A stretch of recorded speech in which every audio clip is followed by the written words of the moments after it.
On va parler un peu de démocratie, parce que c'est un peu au cœur aussi de la liste alternative sétoise, hein, les pouvoirs et la prise de pouvoir par les citoyens. Alors, pour les métiers, pour la pêche, on parle de la prud'homie. Est-ce que ça pourrait être dévolu à une nouvelle forme de gestion de ces espaces, notamment par les professionnels? On est dans une situation aujourd'hui où on a eu dans le temps beaucoup plus de capacité à autogérer les milieux, et ce pendant des siècles au travers des prud'homies. On a eu cette chance d'être le lieu expérimental d'un développement d'une nouvelle structure juridique qui était le schéma de mise en valeur de la mer. Tout ça a été cassé, brisé. Aujourd'hui, on est dans une situation où finalement les professionnels de la pêche, mais aussi de la conchyliculture, ont moins de capacité d'intervention sur la gestion des milieux et des espaces. Nous, ce qu'on propose, c'est de revenir un peu sur ces périodes-là par la création d'un conseil maritime de territoire. C'est primordial. Faire avec ou faire sans, c'est une différence phénoménale.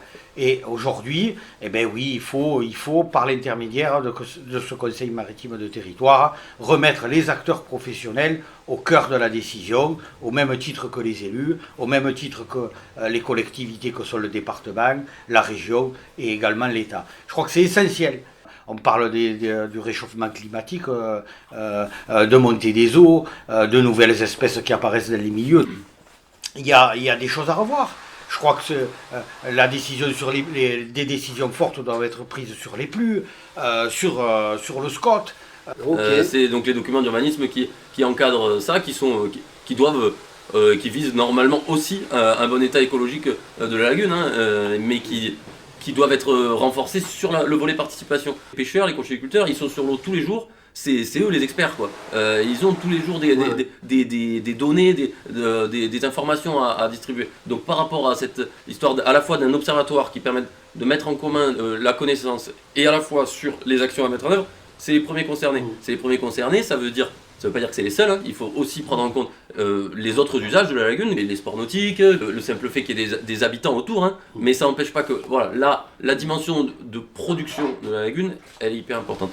Et pour insister aussi sur ça, c'est que ça se fait pas en un jour, ce côté démocratie, ce côté participation. Mais justement, mettre en place une instance de dialogue permanente et qui se réunit régulièrement et qui permet que chacun s'approprie un peu la culture de l'autre. C'est-à-dire le gestionnaire qui commence à comprendre un peu mieux le pêcheur qui commence à comprendre un peu mieux le scientifique, voilà,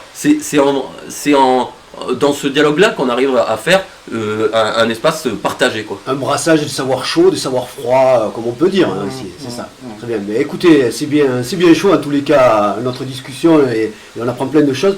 On va finir de partager ces huîtres, et puis justement, Clément, tu vas nous parler du projet CETA Maritima. Avec plaisir.